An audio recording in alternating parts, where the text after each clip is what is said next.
अस्सलाम वालेकुम। मेरी आवाज़ सबको क्लियर आ रही है?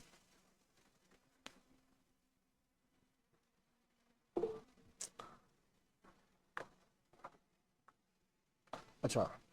हम लोग आज नया टॉपिक स्टार्ट करते हैं। हमने काफ़ी सारी प्रैक्टिस की है रेलेवेंट कॉस्ट की।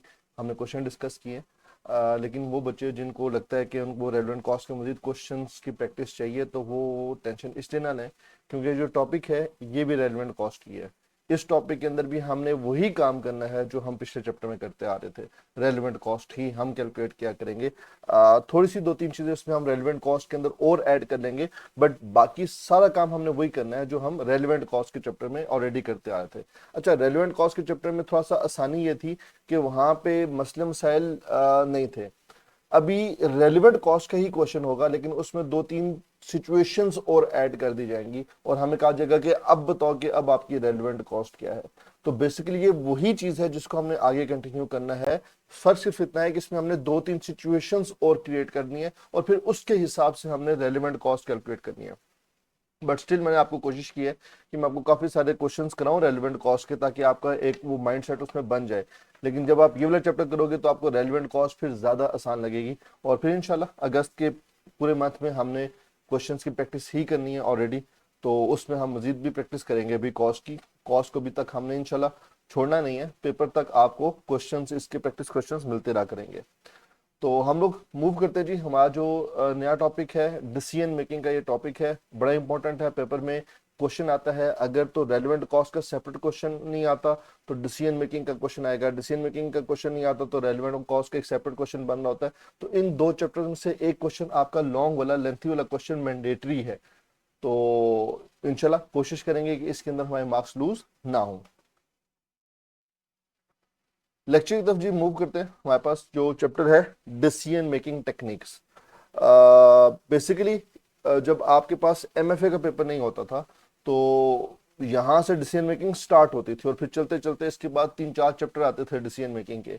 लेकिन जब से एमएफए का पेपर आया तो डिसीजन मेकिंग का कुछ पोर्शन चला गया आपका, उठा के उसने एमएफए में डाल दिया। तो एमएफए में जो आपका मैनेजमेंट अकाउंटिंग का पोर्शन है वो पोर्शन है जो आपको पहले सीएमए में पढ़ाया जाता था। बजटिंग का पोर्शन आपको पढ़ाया जाता था, मुझे तो मजे का लगता था, मार्क्स स्कोरिंग टॉपिक था, मेरा हमेशा से फेवरेट रहा, वो भी उठा के एमएफए में डाल दिया। फिर डिसीजन मेकिंग का कुछ जो पोर्शन था वो उठा के उन्होंने एमएफए के अंदर डाल दिया। तो वो जो पोर्शन था वो इंटरेस्टिंग पोर्शन था, मार्क्स स्कोरिंग टॉपिक था, थोड़ा सा लेंथी जरूर था, बच्चे उससे थोड़ा सा घबरा भी जाते थे कभी कभी, लेकिन मुझे वो इंटरेस्टिंग और मजे का एक टॉपिक लगता था। खैर, तो डिसीजन मेकिंग का कुछ पोर्शन हम अभी पढ़ेंगे सीएमए के अंदर, कुछ पोर्शन आप फिर जाके पढ़ोगे इसको एमएफए के पेपर्स के अंदर।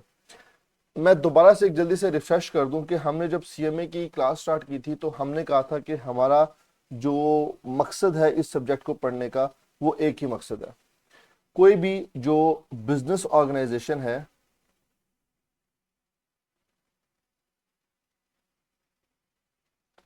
उसका मकसद क्या है?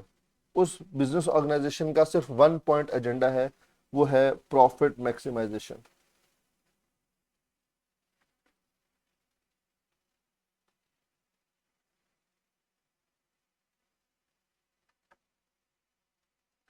जल्दी से मुझे बताओ कि प्रॉफिट मैक्सिमाइजेशन कैसे की जा सकती है। प्रॉफिट मैक्सिमाइजेशन के लिए क्या करना पड़ेगा? किस तरीके से मैं प्रॉफिट मैक्सिमाइज करता हूं? मुझे इसके आंसर चाहिए और जल्दी जल्दी आप मुझे कुछ क्वेश्चंस के आंसर करोगे कि आपने प्रॉफिट मैक्सिमाइजेशन कैसे करनी है।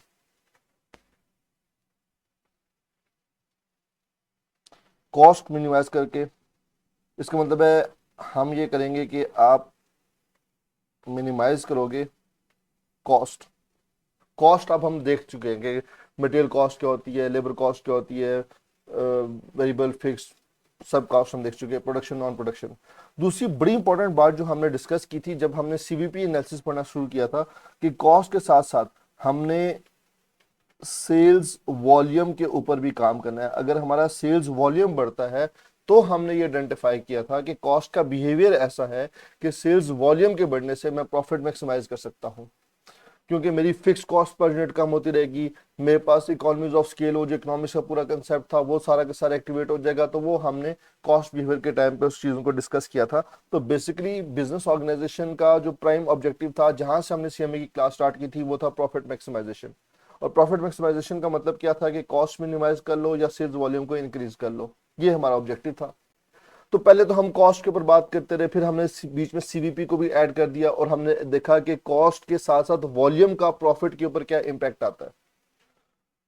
यहां तक जब हमने पढ़ लिया तो अब हम इस पोजीशन में आ गए कि अब हम डिसीजन मेकिंग कर सकते हैं। डिसीजन मेकिंग किस चीज की? प्रॉफिट मैक्सिमाइजेशन की। अब हम एक मैन्युफैक्चरिंग बिजनेस लेके चल रहे हैं और मैन्युफैक्चरिंग बिजनेस के अलावा भी आप डेली रूटीन में बहुत से डिसीजंस लेते हो। मेरा उठ के यहाँ पे आके क्लास पढ़ाना भी एक डिसीजन है, मेरा उठ के कोई काम करने के लिए जाना भी एक डिसीजन है। सर्दियों के अंदर सबसे जो इंपॉर्टेंट और सबसे मुश्किल डिसीजन होता है वो आपके लिए, सबके लिए होता है कि हमने शावर लेना है आज या नहीं लेना। बड़ा मुश्किल डिसीजन है, उसके लिए आप डिफरेंट फैक्टर्स को देखते हो। अच्छा बाहर बारिश हो रही है, नहीं यार फिर तो शावर आज बिल्कुल नहीं लेना चाहिए, बारिश हो रही है। अगर आपके घर में हीटर वगैरह कोई गैस शैस नहीं आ रही, हीटर शीटर का मसला है, नहीं बारिश हो रही है, हीटर नहीं है, आज शावर नहीं लेना। बड़े फैक्टर्स आपके इसमें काउंट हो रहे होते हैं। ये मिसाल मैंने इसलिए दी क्योंकि ये एक्चुअल काम हमारे साथ हो जाएगा जब हम क्वेश्चन सॉल्व कर रहे होंगे। हमारे पास डिफरेंट सिचुएशंस आएंगी और डिफरेंट डिसीजंस लेने पड़ेंगे और उन डिसीजंस के अंदर मुझे बहुत छोटी छोटी बातों को देखना पड़ेगा कि यार अगर ये काम हो गया तो अब मैं ये कैसे करूंगा, मैं यहाँ से अपनी कॉस्ट मिनिमाइज कैसे करूं, मैं अपना सेल्स वॉल्यूम कैसे बढ़ाऊं, ताकि एंड ऑब्जेक्टिव क्या है, प्रॉफिट मैक्सिमाइजेशन के लिए। तो इस तरह के हमारे पास डिसीजंस छोटे छोटे भी काफी लिए जाएंगे, फिर बड़े डिसीजंस आते हैं। मैंने फ्यूचर में सीए करना है, अब उठ के शावर लेने वाला जो काम है वो 1 घंटे के अंदर मेरे ख्याल से आधे घंटे में हो जाना चाहिए। लेकिन अगर मैं चाहता हूं कि यार मुझे सीए कर लेना चाहिए तो ये एक ऐसा डिसीजन है जो 5 साल बाद जाके पूरा होगा अगर मैं डिसीजन ये आज लेता हूं तो। इसका मतलब ये हुआ कि जब आप डिसीजन मेकिंग की बात कर रहे हो तो आपके पास दो तरह के डिसीजंस होंगे। कुछ डिसीजंस ऐसे हैं जिनको आप बोलोगे कि ये हमारे पास शॉर्ट टर्म डिसीजंस है, कुछ डिसीजंस ऐसे हैं जिनको आप बोलोगे ये हमारे पास शॉर्ट टर्म डिसीजंस, और कुछ डिसीजंस ऐसे हैं जो हमारे पास लॉन्ग टर्म डिसीजंस होंगे। अच्छा जब शॉर्ट टर्म डिसीजन की बात करता हूं तो ये short term decision, long term decision, इन दोनों में फर्क क्या है? शॉर्ट टर्म जो डिसीजंस होते हैं ना, इनको हम लोग वन ऑफ डिसीजन भी कह रहे होते हैं। अभी ले लिया, बात खत्म होगी। या इसको मैं अगर मजीद इसको मैं एक्सप्लेन करूं, शॉर्ट टर्म डिसीजन ऐसे हैं जिसके जो फाइनेंशियल इंपैक्ट है ना वो इमीडिएटली होगा। इस डिसीजन के लेते साथ ही मुझे उसका कोई फाइनेंशियल इंपैक्ट नजर आएगा। मिसाल के तौर पे मेरे पास इमीडिएटली प्रॉफिट इंक्रीज हो सकता है, मेरे पास कैश फ्लो इंक्रीज हो सकता है, मेरे पास मेरे क्वार्टरली प्रॉफिट्स इंक्रीज हो सकते हैं अगर मैं इस डिसीजन को ले लूं तो ये शॉर्ट टर्म डिसीजन एक इमीडिएट डिसीजन होता है। तो मैं इसको यहां पे अगर वन वर्ड में एक्सप्लेन करूं तो शॉर्ट टर्म डिसीजन एक ऐसा डिसीजन है जिसके जो फाइनेंशियल इंपैक्ट है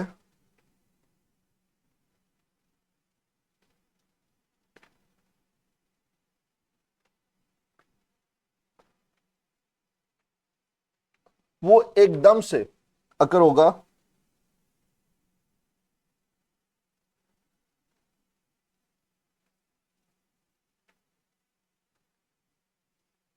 डिसीजन लेने के बाद। तो जैसे आपने डिसीजन लिया उसका फाइनेंशियल इंपैक्ट आपको नजर आ जाएगा। अब वो फाइनेंशियल इंपैक्ट क्या हो सकता है? आपके पास कोई प्रॉफिट हो सकता है, इमीडिएट इंक्रीज इन प्रॉफिट,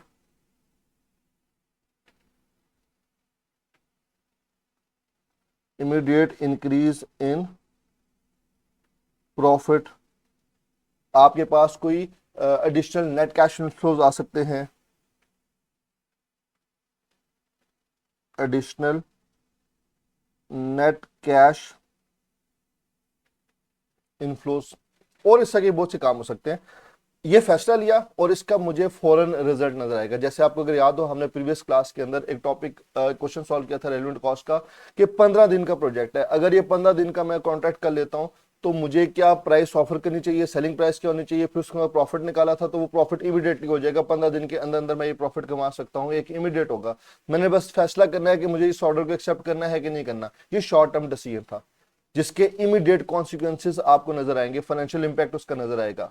मैं इस प्रोडक्ट को अगर मैं अपने एक नॉन करंट एसेट को बेच दूं, अभी बेच दूं, तो मुझे इससे इतना कैश इनफ्लो जनरेट हो सकता है। एक फाइनेंशियल डिसीजन है कि मेरे पास एक एसेट है, पुराना हो चुका है, इसको मैं रिप्लेस कर देता हूं, इसको मैं बेच देता हूं, इससे नेट डिस्पोजल प्रोसीड ले लेता हूं। ये एक आपके पास फाइनेंशियल डिसीजन है, शॉर्ट टर्म डिसीजन है, क्योंकि आप जैसे ये डिसीजन लोगे, उसको इंप्लीमेंट करोगे, तो आपको इमीडिएटली उसका जो फाइनेंशियल इंपैक्ट है वो नजर आ जाता है। तो ये है कुछ शॉर्ट टर्म डिसीजन। नॉर्मली एक मैन्युफैक्चरिंग बिजनेस बहुत फ्रीक्वेंटली शॉर्ट टर्म डिसीजन ले रहा होता है, और उस शॉर्ट टर्म डिसीजन की बेसिस के ऊपर उसका कुछ ना कुछ फाइनेंशियल इंपैक्ट आता है, जो कि इवेंचुअली उसके प्रॉफिट को इंपैक्ट कर रहा होता है। अच्छा, उसके अलावा फिर कुछ होते हैं long term decisions. Long term decisions normally वो होते हैं जिसका आपका जो फाइनेंशियल इंपैक्ट है वो काफी सालों के ऊपर डिपेंड कर रहा होता है। 2 3 4 साल लगेंगे उसका फाइनेंशियल इंपैक्ट को मुझे रियलाइज करते हुए, इसको हम लॉन्ग टर्म डिसीजन कहते हैं।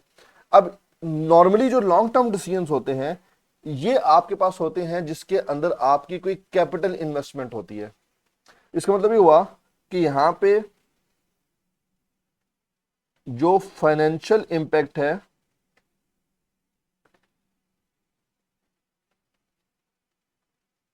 occurs in several years, तो उसके जो फाइनेंशियल इंपैक्ट है वो काफी सालों में होगा जाके। अच्छा, अब जैसे कि मिसाल के तौर पे इसकी अगर मैं एग्जांपल लूं, ये ऐसी इन्वेस्टमेंट है कि आपके पास जो इसका बेनिफिट होगा इन्वेस्टमेंट का, वो आपके पास काफी ईयर्स में आएगा। मिसाल के तौर पे इसकी एग्जांपल क्या करोगे, आप कोई कैपिटल इन्वेस्टमेंट कर देते हो।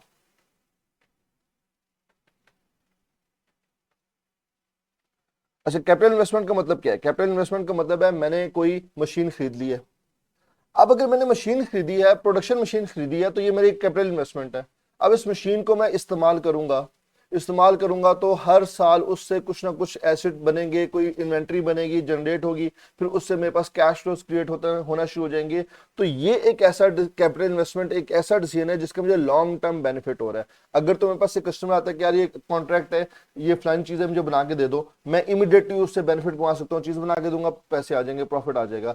लेकिन लॉन्ग टर्म डिसीजंस क्या है कि यहां पे जो अब आप डिसीजन लोगे, डिसीजन बेशक आज लोगे, लेकिन इसका इंपैक्ट आपको काफी सालों तक नजर आएगा। और ये आपके पास नॉर्मली होती है कैपिटल इन्वेस्टमेंट। कैपिटल इन्वेस्टमेंट का मतलब ये होता है मैं कोई प्रॉपर्टी खरीद लेता हूँ, उससे मुझे रेंटल्स आते रहेंगे। मैं कोई प्लांट प्रोडक्शन मशीन खरीद लेता हूँ, उससे मैं प्रोडक्ट्स बनाकर पैसे कमाता रहूंगा। तो ये मुझे काफी सारे टाइम बाद, उसके काफी सारे सालों में मुझे उसका रिटर्न आता रहेगा। तो ये एक आपके पास लॉन्ग टर्म डिसीजन होता है। तो अब जो लॉन्ग टर्म डिसीजन है, इसके लिए जो हम टेक्निक यूज किया करते थे वो थी हमारे पास investment appraisal, discounted cash flows method, net present value method. ये सारी की सारी उठा के उसने डाल दी है एमएफए के अंदर। तो मैं यहाँ पे लिख भी देता हूं कि यहाँ के लिए जो normally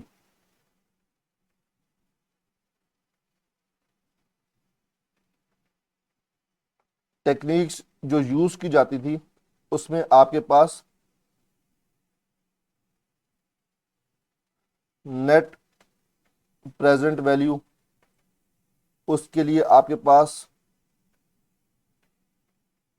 discounted cash flows, DCF method भी इसको कहा जाता है।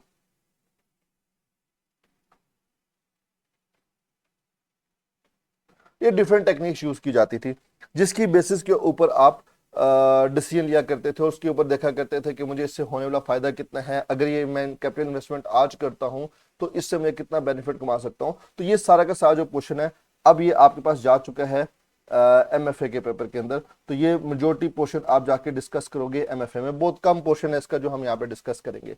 तो बेसिकली हमारे पास जो शॉर्ट टर्म डिसीजंस हैं वो हमने यहाँ पे डिस्कस करने हैं। और इस शॉर्ट टर्म डिसीजंस के लिए जो सबसे इंपॉर्टेंट चीज है कि हमने ये डिसीजन कैलकुलेट करने के लिए हमारे पास क्या नॉलेज होना चाहिए। तो शॉर्ट टर्म डिसीजन कैलकुलेट करने के लिए जो मेरे पास रेलिवेंट नॉलेज चाहिए, जो मुझे प्रायर नॉलेज चाहिए, वो रेलिवेंट कॉस्ट का नॉलेज चाहिए। अगर मेरे पास रेलिवेंट कॉस्ट का नॉलेज है तो मैं शॉर्ट टर्म क्या लॉन्ग टर्म डिसीजन भी मैं ले सकता हूं, और उसको मैं इवेल्युएट कर सकता हूं कि मुझे डिसीजन लेना चाहिए नहीं चाहिए। तो इसका मतलब इन शॉर्ट कि आपको रेलिवेंट कॉस्ट पहले पढ़ाने का मतलब क्या था कि आपको डिसीजन मेकिंग के लिए तैयार कर सकूं। तो बेसिकली हमारे पास हम जो पिछले 3-4 टॉपिक पढ़ रहे हैं वो सारे टॉपिक्स पढ़ाने का जो असल मकसद था, जो क्रक्स था, वो आपको डिसीजन मेकिंग टेक्निक्स के ऊपर लेके आना था।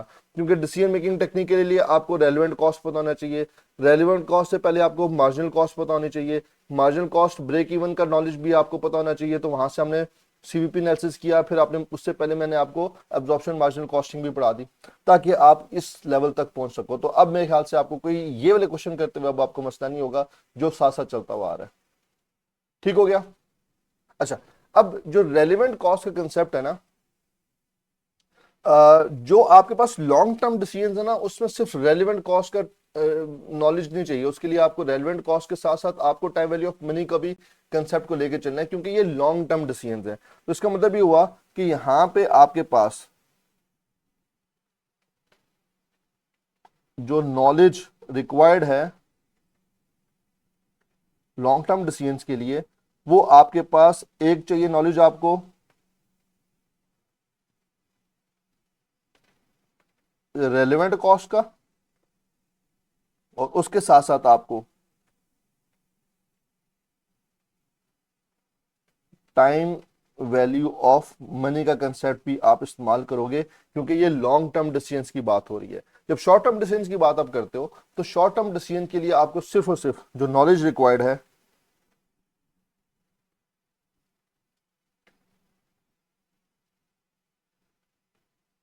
वो है आपके पास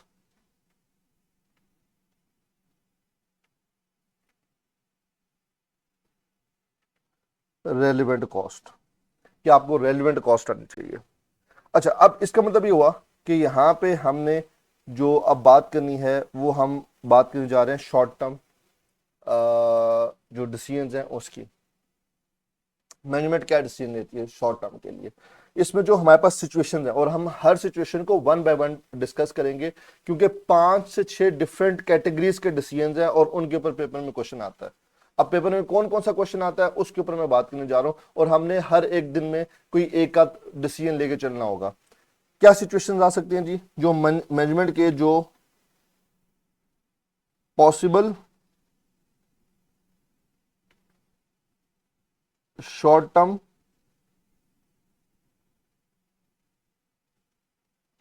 मैनेजमेंट डिसीजंस, तो वो कौन सा डिसीजन है जी जो मैनेजमेंट शॉर्ट टर्म में लेगी, और इनका हमें ख्याल रखना है। सबसे पहला मशहूर जमाना लिमिटिंग फैक्टर डिसीजन।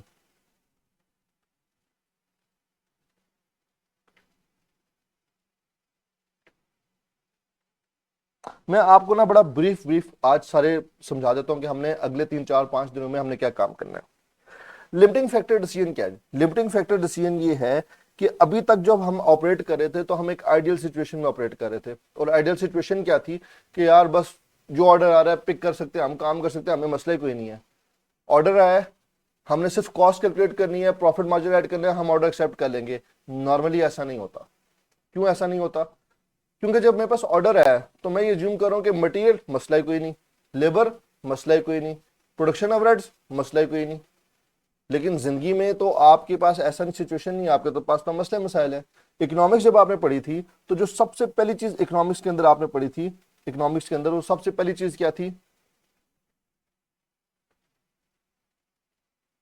इकोनॉमिक्स के अंदर जो सबसे पहली चीज आपको पढ़ाई गई थी, स्केयर रिसोर्सेज।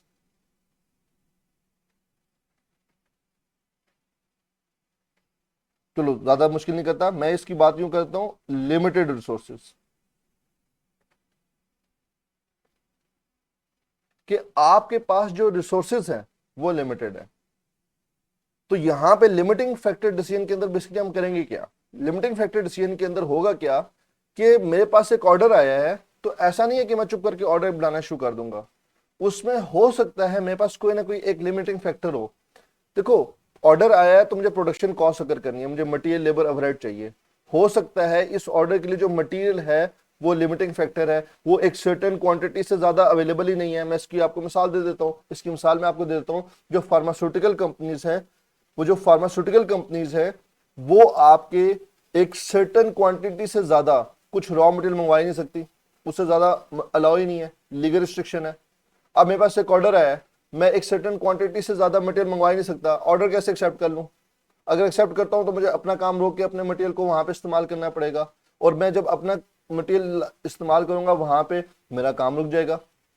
तो उसके ऊपर अब मैंने डिसीजन लेना है कि क्या मैं इस ऑर्डर को एक्सेप्ट करूं या ना करूं, क्योंकि यहाँ पे लिमिटिंग फैक्टर मेरे पास मटेरियल हो चुका है। इसी तरह मेरे पास लेबर का भी लिमिटिंग फैक्टर हो सकता है। कैसे? मेरे पास की लेबर ही मार्केट में अवेलेबल नहीं है। मैं एक साल ढूंढता रहा कि मुझे कॉस्ट का कोई काम का टीचर मिल जाए। मैंने टैक्स पढ़ाना था, मैंने कॉस्ट का टीचर मिल जाए, मैं कॉस्ट नहीं पढ़ाना। मैं एक साल ढूंढता रहा। अच्छा टीचर जो था वो ऑलरेडी किसी कॉलेज के पास था, बड़े कॉलेजेस के पास थे। मैंने 3-4 का, उसके अलावा फिर मैं ढूंढता था, हम लोग इंटरव्यू करते थे, नहीं मिलते थे हमें। वो शौकिया पढ़ाने वाले बहुत से होते थे, लेकिन जो काम का टीचर था वो नहीं मिल रहा था। तो इवेंचुअली मैंने क्या किया, मैंने अपने टैक्स का पेपर छोड़ दे के भी मैं टैक्स नहीं पढ़ा रहा, वो किसी और को दे देते हैं, टैक्स के बहुत टीचर मिल जाएंगे, कॉस्ट में पढ़ा लेता हूँ। नहीं मिल रहा था काम का। अब वो आप डिसाइड करेंगे कि मैंने कॉस्ट का, ये जो मेरा डिसीजन था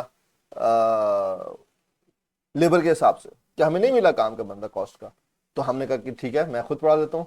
और मैं टीचिंग स्टार्ट कॉस्ट से की थी, तो मुझे वो मसला नहीं था, बस मसला सिर्फ ये था मेहनत ज्यादा है कॉस्ट के अंदर। तो इसलिए लेबर आपके पास लिमिटेड क्वांटिटी में होती है, उसके ऊपर आपको डिसाइड करना होता है कि यार अब लेबर लिमिटेड क्वांटिटी में है, अगर मैं ये ऑर्डर एक्सेप्ट करता हूं तो मुझे कोई एग्जिस्टिंग काम छोड़ना पड़ेगा और अपनी लेबर को यहां से डिवाइड करना पड़ेगा, जो हमने क्वेश्चन पीछे सॉल्व भी किया रेलेवेंट कॉस्ट वाले। तो ये डिसीजन हमने लेना है। प्रोडक्शन ओवरहेड्स में क्या होता है कि आपके पास जो फैक्ट्री है उसकी एक लिमिटेड कैपेसिटी है, मैं उसमें एक सर्टेन कैपेसिटी से ज्यादा प्रोडक्शन नहीं कर सकता। मेरे पास जो एक प्लांट है, जो मैन्युफैक्चरिंग प्लांट है, उसकी भी एक कैपेसिटी है कि वो कितने घंटे काम कर सकता है, कितने यूनिट्स प्रोड्यूस कर सकता है, उसके बाद उस मशीन को, उस फैक्ट्री को रेस्ट चाहिए, वो उससे ज्यादा प्रोडक्शन नहीं कर सकती। तो एक लिमिटिंग फैक्टर होगा। लिमिटिंग फैक्टर क्या होगा कि मुझे वो लिमिटिंग फैक्टर रिस्ट्रिक्ट कर देगा कि मैं एक सर्टन वॉल्यूम से ज्यादा प्रोडक्शन नहीं कर सकता। और अगर सर्टेन वॉल्यूम से ज्यादा प्रोडक्शन नहीं कर सकता, तो अब मुझे चूज करना है कि मैं अब प्रोडक्शन का बेस्ट मिक्स क्या रखूं ताकि मेरा प्रॉफिट मैक्सिमाइज हो। ये बात समझ आई? तो इसका मतलब ये हुआ कि यहां पे हम लोग क्या काम करेंगे, लिमिटिंग फैक्टर एक ऐसा फैक्टर है जिसके, ऐसा डिसीजन है जिसके अंदर मेरे पास कोई ना कोई एक प्रोडक्शन में मटेरियल का, लेबर का या फैक्ट्री ओवरहेड का एक रिसोर्स लिमिटेड होगा। एक से ज्यादा भी लिमिटेड हो सकते हैं, लेकिन अभी हम सादी बात स्टार्ट करेंगे कि एक लिमिटेड है। उस सिचुएशन के अंदर मेरे पास अब मल्टीपल प्रोजेक्ट्स हैं, मल्टीपल प्रोडक्ट्स हैं, तो मेरे पास वो ऑप्टिमल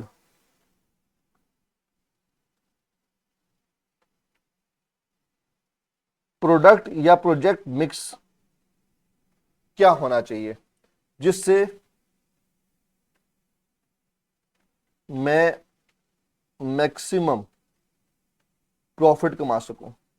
क्योंकि रेलिवेंट कॉस्ट में हम क्या काम कर रहे थे, रेलिवेंट कॉस्ट में सिर्फ ये आइडेंटिफाई कर रहा था कि अगर ये मैं प्रोजेक्ट करता हूं तो मेरी कॉस्ट कितनी है, और फिर इस कॉस्ट के ऊपर मैं 20% प्रॉफिट कमाऊंगा तो मेरे पास प्रॉफिट कितना आएगा। अब हम यहां कंपेयर करने जा रहे हैं कि मैं जो रेलिवेंट कॉस्ट से प्रॉफिट कमाऊंगा, क्या वो प्रॉफिट उस नुकसान से ज्यादा है जो मुझे कुछ और काम छोड़ के करना पड़ेगा। तो यहां पे थोड़ा सा रेलिवेंट कॉस्ट से एक स्टेप में आगे बढ़ जाऊंगा। ठीक हो गया? अच्छा, इसके बाद आपके पास दूसरा जो मशहूर जमाना आपके पास डिसीजन आता है, जो हम ऑलरेडी करते आ रहे हैं, वो वन ऑफ कॉन्ट्रैक्ट डिसीजंस है, जो भी हमने ऑलरेडी भी प्रैक्टिस किए हैं। तो ये आपके पास वन ऑफ, ये कॉन्ट्रैक्ट्स हैं आपके पास।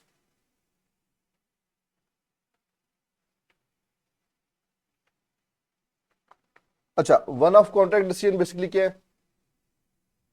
कि मैनेजमेंट डिसाइड करेगी कि हमें पास एक पर्सन आया है, वो एक कॉन्ट्रैक्ट है और वो हमें एक सर्टेन प्राइस ऑफर कर रहा है। और नॉर्मली जब ये वन ऑफ कॉन्ट्रैक्ट आते हैं तो ये आपकी नॉर्मल रेट से कम पे रेट पे आ रहे होते हैं, नॉर्मल सेलिंग प्राइस से कम पे मिल रहे होते हैं। तो अब आपने इसमें आइडेंटिफाई करना होता है कि अगर मैं इस कॉन्ट्रैक्ट को एक्सेप्ट करता हूं तो क्या मुझे प्रॉफिट होगा या नहीं होगा, क्या मैं इससे एक्स्ट्रा रेवेन्यू कमा सकता हूं। और अगर मेरे पास, मैं यहां पे डिसीजन लेना है कि जब भी एक वन ऑफ कॉन्ट्रैक्ट आएगा तो फिर मैं यहां पे क्या काम करूंगा कि मैं ये बात करूंगा कि मुझे इससे होने वाला जो एक्स्ट्रा रेवेन्यू आएगा, क्या वो ग्रेटर है किससे, relevant cost for doing the work.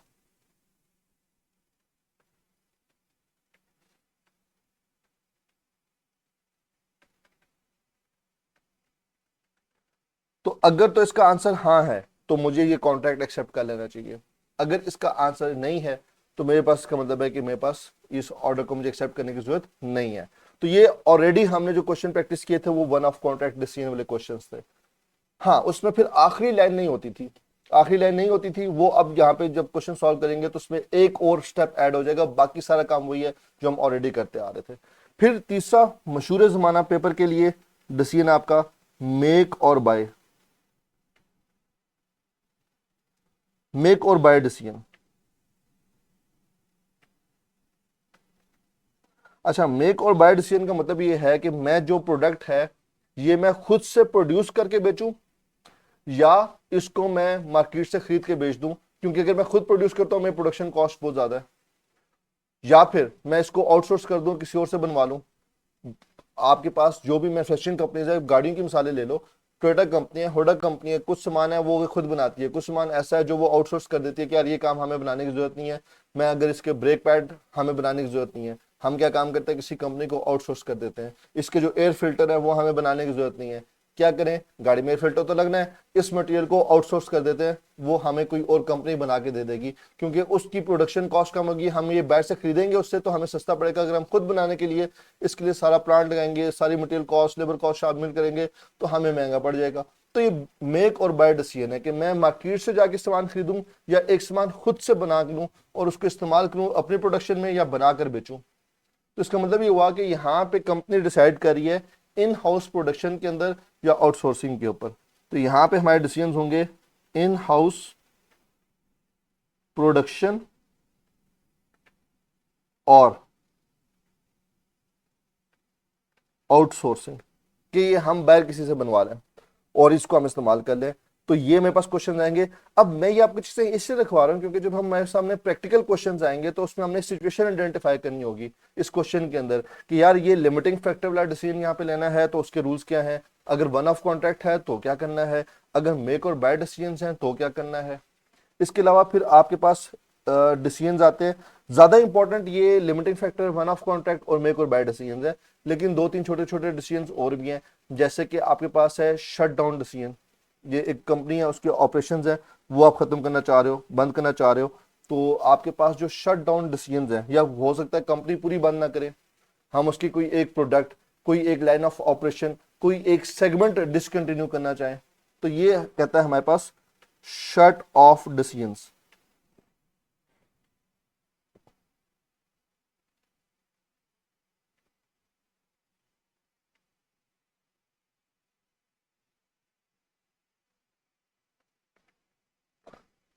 Shut off decision में बेसिकली आप क्या कर रहे हो, किसी स्पेसिफिक प्रोडक्ट को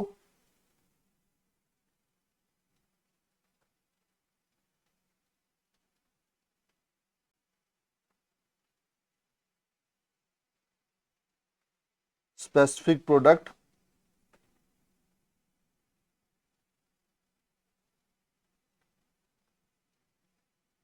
लाइन ऑफ ऑपरेशन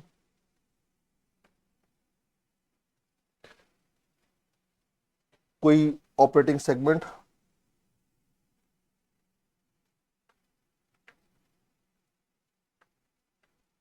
हम खत्म करने जा रहे हैं, उसको हम डिसकंटिन्यू करने जा रहे हैं, तो इसको हम लोग बोलेंगे शट डाउन डिसीजन। ऑब्वियसली बात है, हम देखेंगे कि अगर जो मेरे पैसे इस्तेमाल हो रहे हैं इस लाइन ऑफ प्रोडक्ट के ऊपर, इस सेगमेंट के ऊपर, जो मेरे पास टोटल कैपिटल इन्वेस्टमेंट है उसको अगर मैं मार्केट में इन्वेस्ट कर दूं तो मुझे कितने पैसे आएंगे, और इससे अभी हम प्रोडक्शन करके कितने पैसे कमा रहे हैं। तो अगर तो प्रोडक्शन करके मैं कम पैसे कमा रहा हूँ तो, और मार्केट में इसको इन्वेस्ट करके मुझे ज्यादा पैसे आ जाने हैं, तो मुझे क्या जरूरत है इतनी ज्यादा सरदर्दी लेने की कि मैं प्रोडक्शन एक्टिविटी करता फिरूं।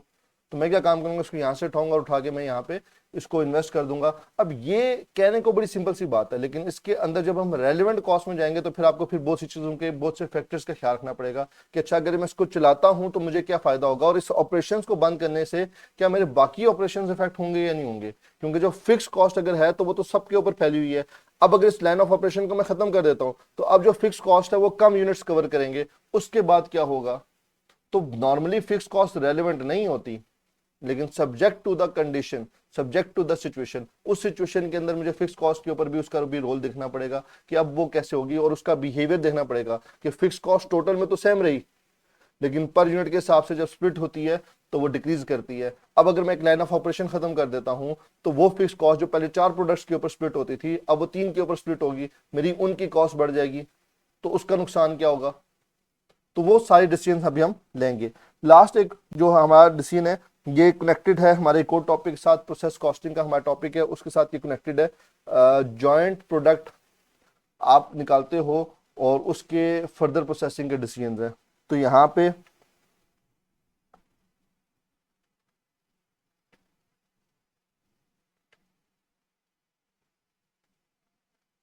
फर्दर प्रोसेसिंग डिसीजंस है और इसकी एक कॉमन एग्जांपल है जॉइंट प्रोडक्ट और बाय प्रोडक्ट। ये हम प्रोसेस कॉस्टिंग के अंदर जाके डिटेल में पढ़ेंगे। प्रोसेस कॉस्टिंग के चैप्टर के अंदर पहले हम डिफरेंट नॉर्मल सिंगल प्रोडक्ट की बात करेंगे, फिर हम जॉइंट प्रोडक्ट और बाय प्रोडक्ट के ऊपर उसके ऊपर पूरी लंबी कहानी करेंगे। तो इसको तो हम लिंक अप कर देंगे प्रोसेस कॉस्टिंग के साथ। तो बाकी जो 4 पोर्शंस हैं ये हमने डिस्कस करने हैं। तो बेसिकली हमारे पास जो शॉर्ट टर्म डिसीजंस के हम क्वेश्चन सॉल्व करेंगे उसमें हम आइडेंटिफाई करेंगे कि कहीं लिमिटिंग फैक्टर तो नहीं है, कहीं वन ऑफ कॉन्ट्रैक्ट की बात हो रही है, मेक और बाय डिसीजंस की बात हो रही है, कहीं शट डाउन डिसीजंस तो नहीं लेने जा रहे, तो फिर उसके हिसाब से मुझे रेलिवेंट कॉस्ट को कैलकुलेट करना पड़ेगा। सो बेसिकली हमारे पास जो डिसीजन मेकिंग है उसके अंदर सबसे जो एक इंपॉर्टेंट रोल प्ले किया जाता है वो है रेलिवेंट कॉस्ट का। तो मैं जो भी डिसीजन लूंगा तो मैं उस डिसीजन लेने से पहले उसकी रेलिवेंट कॉस्ट कैलकुलेट करूंगा। तो आई होप अब आपको समझ आ गया होगा कि जो मैंने पूरी कॉस्ट अकाउंटिंग का जो एक सीक्वेंस रखा था वो सीक्वेंस क्यों रखा था और पहले हमने रेलिवेंट कॉस्ट क्यों पढ़ी है। अब यहाँ पे इसका मतलब ये हुआ कि कल की क्लास में मैं स्टार्ट करूंगा लिमिटिंग फैक्टर डिसीजन। तो लिमिटिंग फैक्टर डिसीजन जब मैं स्टार्ट करूँ तो आपके माइंड में वो पूरी कहानी है कि मार्जिनल कॉस्ट या वेरिएबल कॉस्ट क्या होती है, वेरिएबल कॉस्ट का बिहेवियर क्या है, फिक्स कॉस्ट का बिहेवियर क्या है। आपके माइंड में कंट्रीब्यूशन पर यूनिट वाला कंसेप्ट पूरा घूमना चाहिए। आपके माइंड के अंदर जो रेलिवेंट कॉस्ट का कंसेप्ट है, incremental, additional, cash flows, direct consequence होना चाहिए as a result of the decision. ये सारी कहानियां आपके माइंड में घूमनी चाहिए। तो उसके बाद हम अपना जो पहला टॉपिक है वो स्टार्ट कर लेंगे लिमिटिंग फैक्टर डिसीजन का, कि लिमिटिंग फैक्टर होता क्या है। तो इंशाल्लाह कल की क्लास में हम लोग लिमिटिंग फैक्टर डिसीजन को डिस्कस करेंगे। आज मैं आपको एक ओवरव्यू देना चाह रहा था कि बेसिकली अभी तक जो हमने पिछले 3-4 टॉपिक पढ़े हैं अब हम उसका क्रक्स पढ़ने जा रहे हैं और ये पूरा एक पोर्शन आपका खत्म हो जाएगा। इस पूरे पोर्शन में से जो मैंने स्टार्ट किया था आपके पास absorption marginal costing, cost volume profit analysis, relevant costing, decision making, कम से कम 2 सवाल पेपर में आते हैं, कम से कम, इससे ज्यादा भी आ सकते हैं, कम से कम 2 सवाल आपके ये बनेंगे। फिर आपके तकरीबन 2 सवाल मैंडेटरी हैं मटेरियल, लेबर, एफ में से 4 सवाल आपके उठा के सिर्फ ये बन जाते हैं। तो हमने, और ये मिनिमम 4 सवाल है, इसमें से 5 भी आ सकते हैं आपके पास। तो पेपर पास करने के लिए आपके पास मैंने 3 हिस्से बनाए हुए थे कोर्स के। पहला पोर्शन था हमारा कॉस्ट कैलकुलेशन वाला पोर्शन था, वो हमारा एफ के बाद कंप्लीट हो गया। फिर हमारा पोर्शन था डिसीजन मेकिंग की तरफ हमने जाना था, डिसीजन मेकिंग के थे, वो वाला पोर्शन अभी हम कंप्लीट करने जा रहे हैं। इसके बाद फिर अभी हम एक पोर्शन करेंगे स्टैंडर्ड कॉस्टिंग वेरियंस एनालिसिस का। उसका एक मैंडेटरी सवाल आता है इन 2 चैप्टर्स में से, एक सवाल वेरियंस एनालिसिस का मैंडेटरी आता है, लॉन्ग क्वेश्चन आता है, वो हम पक्का करेंगे। और फिर लास्ट में हम मूव करेंगे प्रोसेस कॉस्टिंग के ऊपर, कॉस्टिंग टेक्निक्स के ऊपर हम फर्दर बात करेंगे। समझ आ गया यहां तक आज?